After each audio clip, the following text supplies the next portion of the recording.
ഇനി സംസ്ഥാനത്തെ ഏറ്റവും വാശിയേറിയ പോരാട്ടം നടക്കാൻ സാധ്യതയുള്ള ഒരു നിയമസഭാ മണ്ഡലത്തിലേക്കാണ്. മറ്റൊന്നുമല്ല, നേമം. ബി.ജെ.പിക്ക് ആദ്യമായി കേരള നിയമസഭയിൽ അക്കൗണ്ട് തുറന്നുകൊടുത്ത മണ്ഡലമാണ്. നിലവിൽ വിദ്യാഭ്യാസ മന്ത്രി വി ശിവൻകുട്ടിയുടെ സിറ്റിംഗ് സീറ്റ്. ബി.ജെ.പിയുടെ എ ക്ലാസ് മണ്ഡലത്തിൽ വരുന്ന നേമം ഏറെ പ്രതീക്ഷയോടെ അവർ ഇത്തവണ പിടിക്കാൻ കഴിയുമെന്നുള്ളൊരു പ്രതീക്ഷയോടെയൊക്കെ നോക്കുകയാണ്. നേമത്ത് മത്സരിക്കുമെന്ന് ബി.ജെ.പി സംസ്ഥാന അധ്യക്ഷൻ രാജീവ് ചന്ദ്രശേഖർ തന്നെ വ്യക്തമാക്കി കഴിഞ്ഞു. കോൺഗ്രസും ശക്തനായ സ്ഥാനാർത്ഥിയെ നിർത്താനാണ് പദ്ധതിയിടുന്നത്. മണ്ഡലത്തിൽ നിന്ന് സ്ഥാനാർത്ഥിയെ കണ്ടെത്തുമോ അതോ പുറത്തുനിന്ന് കരുത്തനായ ഒരാളെ ഇറക്കുമോ, അതാണ് അറിയേണ്ടത്. നേമത്ത് മത്സരിക്കണോ ഇനിയും എന്ന് പാർട്ടി തീരുമാനിക്കും എന്ന് വി ശിവൻകുട്ടിയും പറഞ്ഞു കഴിഞ്ഞു. പൂട്ടിയ ബി.ജെ.പിയുടെ അക്കൗണ്ട് ഇനി തുറക്കില്ല എന്നാണ് വി ശിവൻകുട്ടി ആത്മവിശ്വാസം പ്രകടിപ്പിച്ചത്. കേൾക്കാം. നേമം മണ്ഡലത്തിൽ ആര് മത്സരിക്കണമെന്ന് തീരുമാനിക്കേണ്ടത് എൻ്റെ പാർട്ടിയാണ് തീരുമാനിക്കേണ്ടത്. മറ്റു ചില പാർട്ടികൾ ചെയ്യുന്ന പോലെ സ്വന്തമായിട്ട് നേമത്ത് ഞാൻ മത്സരിക്കുന്നുവെന്ന് പ്രഖ്യാപിക്കാനുള്ള അധികാരാവകാശം എനിക്കില്ല. എന്ന് മാത്രമല്ല, ഞാൻ 3 പ്രാവശ്യം അവിടെ മത്സരിച്ചു. ഞങ്ങളുടെ ആ ടേമിൻ്റെ കാര്യത്തിലും പിന്നെ ക്രൈറ്റീരിയയുടെ കാര്യത്തിലും തെരഞ്ഞെടുപ്പിൽ സ്ഥാനാർത്ഥികൾ എങ്ങനെ ഏതെല്ലാം വിഭാഗത്തിൽപ്പെട്ടവരാണ് എങ്ങനെയായിരിക്കും സംബന്ധിച്ചുള്ളതൊന്നും പാർട്ടി സംസ്ഥാന കമ്മിറ്റി ഒന്നും തീരുമാനിച്ചിട്ടില്ല. ഇടതുപക്ഷ ജനാധിപത്യ മുന്നണിയുടെ ശക്തനായ ഒരു സ്ഥാനാർത്ഥി ഉണ്ടാവും, ശക്തമായി തന്നെ മത്സരിക്കും. LDF അവിടെ സീറ്റ് അവിടെ നിലനിർത്തും. ബി.ജെ.പിക്ക് അക്കൗണ്ട് ക്ലോസ് ചെയ്തതാണ്, ഇനി അത് ഓപ്പൺ ചെയ്യാൻ വേണ്ടി വലിയ പ്രയാസമായിരിക്കും. നമുക്കൊപ്പം ടി.വി. പ്രസാദും ആർ റോഷിപാലുമാണ് ചേരുന്നത്. Good evening TV. പ്രസാദ്. നേമത്ത് ഈ ഫേസ്ബുക്ക് പോസ്റ്റും പ്രതികരണവും എല്ലാം വെച്ച് നോക്കുമ്പോൾ വി ശിവൻകുട്ടി തന്നെ ഇറങ്ങും എന്ന് ഉറപ്പിക്കാറായോ? Sujaya, good evening. മിക്കവാറും ശിവൻകുട്ടി തന്നെ ആയിരിക്കുമെന്ന കാര്യത്തിലേക്കാണ് ഏതാണ്ട് പോകുന്നത്. കാരണം ശിവൻകുട്ടി നേമത്തിക്കുറി ഉണ്ടാവില്ല എന്ന വാർത്തകൾ ഏതോ ഭാഗത്ത് ശിവൻകുട്ടി കേട്ട ഉടനെ തന്നെയാണ് മാധ്യമങ്ങൾക്ക് മുന്നിൽ അങ്ങ് പ്രസ്താവിച്ചത്.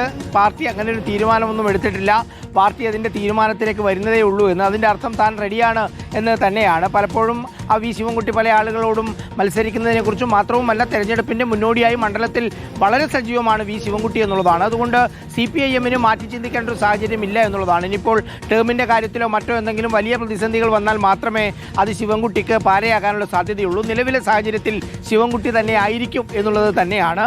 അതോടൊപ്പം തന്നെ ഈ മണ്ഡലത്തിന് വലിയ പ്രത്യേകതയുണ്ട്. നമ്മൾ നേരത്തെ പറഞ്ഞതുപോലെ ആദ്യമായി BJPക്ക് ഒരു അക്കൗണ്ട് തുറന്ന നിയമസഭാ മണ്ഡലമാണ് O രാജഗോപാലിലൂടെ. അതുകൊണ്ട് തന്നെ ക്ലൈമാക്സ് വലിയ പോരാട്ടമാണ്. അതായത് സ്റ്റാർ മത്സരം നടക്കുന്നൊരു മണ്ഡലം കൂടിയാണ് നേമം എന്നുള്ളത്. അതുകൊണ്ട് നേമത്തെ ഫലം എന്തായിരിക്കും എന്നുള്ളത് കഴിഞ്ഞ നിയമസഭാ തെരഞ്ഞെടുപ്പിൽ നമ്മളത് കണ്ടതാണ്. കഴിഞ്ഞ തവണ ആ അക്കൗണ്ട് ഞങ്ങളങ്ങ് പൂട്ടിക്കും എന്ന് ആദ്യം പിണറായി വിജയനൊക്കെ പറഞ്ഞത് വലിയ വൈറലായിരുന്നു. പിന്നീട് ആ അക്കൗണ്ട് പൂട്ടിക്കുകയും ചെയ്തു. ഇത്തവണ ഇപ്പോൾ തദ്ദേശ തെരഞ്ഞെടുപ്പ് നടക്കുന്ന സമയത്ത് LDFന് കാര്യങ്ങൾ അത്ര പന്തിയല്ല. അത് തദ്ദേശ തെരഞ്ഞെടുപ്പാണ്, മറ്റൊരു വോട്ടിംഗ് പാറ്റേൺ ആണ് എന്നാണ് LDF വിശദീകരിക്കുന്നത്. ഇത്തവണ ജയിക്കുക തന്നെ ചെയ്യുമെന്ന് പറയുന്നു. സംസ്ഥാനത്തെ BJPയുടെ അധ്യക്ഷൻ സ്വയം സ്ഥാനാർത്ഥിത്വം പ്രഖ്യാപിച്ച മണ്ഡലം കൂടിയാണ് നേമം. രാജീവ് ചന്ദ്രശേഖർ മത്സരിക്കാൻ തയ്യാറായിരിക്കുകയാണ് അവിടെ. സുജയ, ഓക്കെ, നമുക്ക് റോഷിപാലിലേക്ക് കൂടി പോകാം. Prasad, Roshipal, good evening. നേമത്ത് ഇത്തവണ പോരാട്ടം കടുക്കുമെന്നുള്ളത് ഉറപ്പല്ലേ? കാരണം കോൺഗ്രസും കഴിഞ്ഞ തവണ BJP അക്കൗണ്ട് തുറന്നപ്പോൾ കിട്ടിയ വോട്ടൊന്നുമല്ല, അതുക്കപ്പുറം പോകും, പറ്റിയാൽ മണ്ഡലം തന്നെ പിടിക്കും എന്നുള്ള ഒരു വാശിയിലല്ലേ? 100 തികയ്ക്കണമെങ്കിൽ നിയമവും വേണ്ടേ? സുജയ, കോൺഗ്രസിന് തിരുവനന്തപുരത്ത് സീറ്റിന്റെ എണ്ണം വർദ്ധിപ്പിക്കണം, എന്നാൽ മാത്രമേ ഭരണം പിടിക്കാൻ കഴിയുകയുള്ളൂ.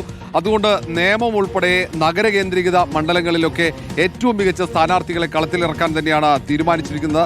കഴിഞ്ഞ തവണ നേമത്ത് BJPയുടെ അക്കൗണ്ട് പൂട്ടിക്കാൻ വേണ്ടി മുരളീധരനെ, കോൺഗ്രസിന്റെ ഏറ്റവും ശക്തനായ നേതാവ് മുരളീധരനെ രംഗത്തിറക്കി.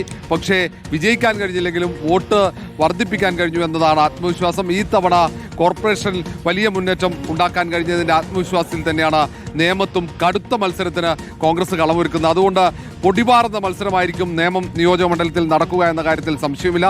തിരുവനന്തപുരത്തെ സ്റ്റാർ മണ്ഡലമായി നേമം നേരത്തെ തന്നെ മാറിയതാണ്. അവിടെ BJPയും LDFും ഒരുപോലെ വിജയപ്രതീക്ഷ പങ്കുവെക്കുമ്പോൾ കോൺഗ്രസ് ഏറ്റവും മികച്ച സ്ഥാനാർത്ഥിയെ രംഗത്തിറക്കി അവിടെ അട്ടിമറി വിജയം ഉറപ്പിക്കുമെന്നാണ് നേതാക്കൾ പറയുന്നത്.